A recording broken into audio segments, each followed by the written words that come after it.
चढ़ती कला fast news. नमस्कार, मैं रचना शर्मा चढ़ती कला टाइम टीवी देख रहे सभी दर्शकों का स्वागत करती हूं। आप देख रहे हैं फास्ट न्यूज। अमृतपाल सिंह के करीबी साथी पप्पलप्रीत सिंह को असम के डिब्रूगढ़ जेल भेज दिया गया है। पप्पलप्रीत को अमृतसर जिले से गिरफ्तार किया गया था। इसके बाद अमृतपाल के दूसरे साथियों की तरह उसे भी डिब्रूगढ़ जेल भेज दिया गया। पुलिस से मिली जानकारी के मुताबिक डिब्रूगढ़ जेल में ही पप्पलप्रीत से पूछताछ होगी, क्योंकि पंजाब की जेल में रखने से पुलिस को माहौल खराब होने की आशंका है। डिब्रूगढ़ जेल में पहले से ही अमृतपाल के 8 साथी बंद हैं। यहाँ अमृतपाल के चाचा हरजीत सिंह, उसका फाइनेंसर दलजीत कलसी, बसंत सिंह, गुरमीत सिंह, भगवंत सिंह, कुलवंत सिंह धालीवाल, गुरिंदर पाल सिंह को जेल की अलग अलग कोठरियों में 24 घंटे सीसीटीवी निगरानी में रखा गया है। वहीं अमृतपाल सिंह के साथ ही 18 मार्च से फरार चल रहे पप्पलप्रीत सिंह ने पुलिस की पूछताछ में कई चौंकाने वाले खुलासे किए हैं। उसने बताया कि वे इतने लंबे समय तक पुलिस से बचने में कैसे कामयाब रहा। पप्पलप्रीत ने बताया कि वे हरियाणा, पटियाला, दिल्ली और पीलीभीत गए और फिर वापस हरियाणा और पंजाब गए। उसने सभी ठिकानों की व्यवस्था करने की बात कबूल की है और बताया कि वे कार और बसों से सफर करते थे या लिफ्ट लेते थे। वहीं पप्पलप्रीत की गिरफ्तारी को लेकर पंजाब पुलिस महानिरीक्षक सुखचैन सिंह गिल ने मीडिया को जानकारी देते हुए कहा कि पप्पलप्रीत अमृतपाल सिंह का मुख्य सहयोगी है। उसे अमृतसर के कथुनंगल इलाके से गिरफ्तार किया गया है और उसके खिलाफ 6 अन्य मामले भी दर्ज किए गए हैं। केंद्रीय गृह मंत्री अमित शाह मंगलवार को राज्य के डिब्रूगढ़ में एक जनसभा को संबोधित करने वाले हैं। भाजपा के प्रधान रणनीतिकार माने जाने वाले असम के मुख्यमंत्री हेमंत बिस्वा शर्मा ने डिब्रूगढ़ हवाई अड्डे पर शाह की अगवानी की और इसके बाद शाह पड़ोसी राज्य अरुणाचल प्रदेश के लिए कल रवाना हो गए थे। शाह का आज डिब्रूगढ़ में एक जनसभा को संबोधित करने के अलावा असम भाजपा के जिला कार्यालय का शिलान्यास करने का भी प्रोग्राम है। भारत में मुस्लिम अल्पसंख्यकों की स्थिति को लेकर बनाई जा रही धारणा और उनके हिंसा के शिकार होने की खबरों को खारिज करते हुए केंद्रीय वित्त मंत्री निर्मला सीतारमण ने पश्चिमी देशों को फटकार लगाई। निर्मला सीतारमण ने अमेरिका स्थित Peterson Institute for International Economics में एक कार्यक्रम के दौरान कहा कि भारत में अल्पसंख्यक समुदाय इस्लामिक देश पाकिस्तान के मुकाबले बहुत बेहतर कार्य कर रहा है। भारतीय वित्त मंत्री ने कहा कि भारत में दुनिया की दूसरी सबसे बड़ी मुस्लिम आबादी है और वह जनसंख्या केवल बढ़ ही रही है। अगर भारत में उनका जीना मुश्किल होता या सरकार के समर्थन से उनका जीवन मुश्किल बना दिया गया होता तो क्या मुस्लिम आबादी 1947 की तुलना में बढ़ रही होती? उन्होंने कहा कि पाकिस्तान में अल्पसंख्यकों की स्थिति बिगड़ती जा रही है और उनकी संख्या दिन पर दिन घटती ही जा रही है।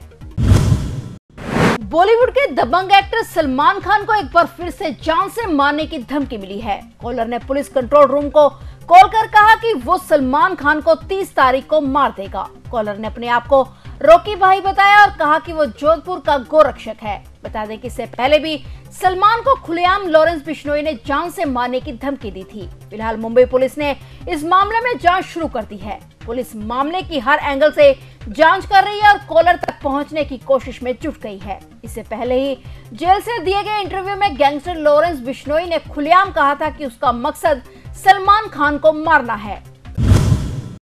राष्ट्रीय दल का दर्जा गंवाने के बाद तृणमूल कांग्रेस कमीशन आयोग के फैसले को चुनौती देने के लिए कानूनी विकल्पों पर विचार कर रही है। पार्टी के एक सूत्र ने जानकारी दी।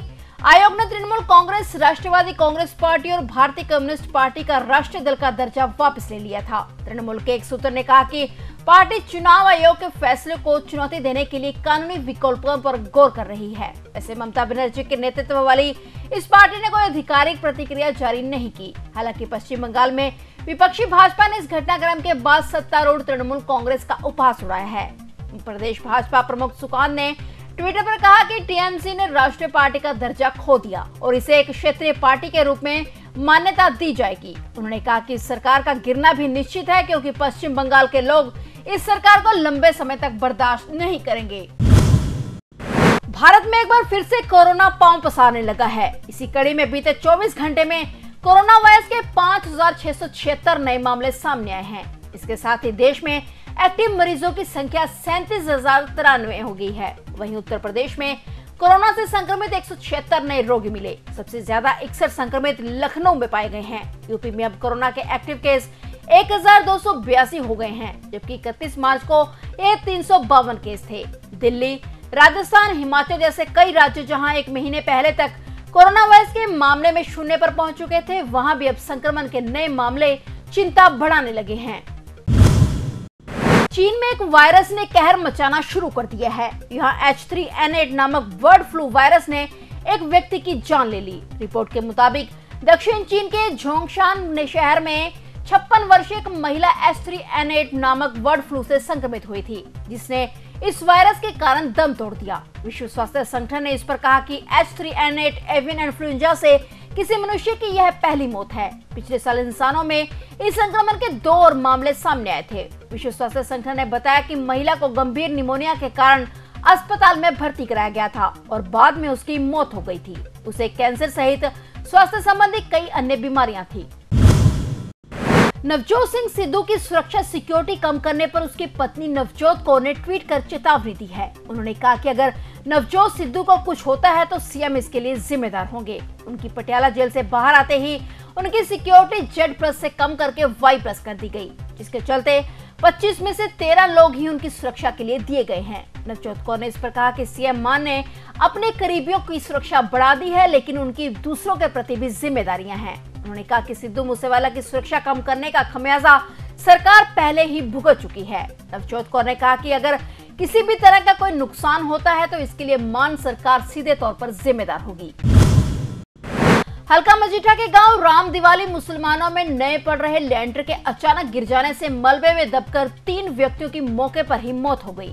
थाना मत्तेवाल के SHO गुरप्रीत सिंह ने बताया कि राम दिवाली के किसी जमींदार के घर शेड का लेंटर डालने का काम खत्म होने के बाद नीचे निगरानी के दौरान एक राजमिस्त्री व 2 मजदूर शटरिंग के नीचे दी गई एक लकड़ी की बल्ली को सही कर रहे थे। इस दौरान बल्ली ठीक करने के मौके पर पूरी शटरिंग हिल गई और लेंटर के भार से अचानक नीचे गिर गई। इस दौरान मलबे में दबने से राजमिस्त्री सहित 2 मजदूरों की दर्दनाक मौत हो गई। वहीं मौके पर पहुंची पुलिस ने लाशों को कब्जे में लेकर जांच शुरू कर दी है।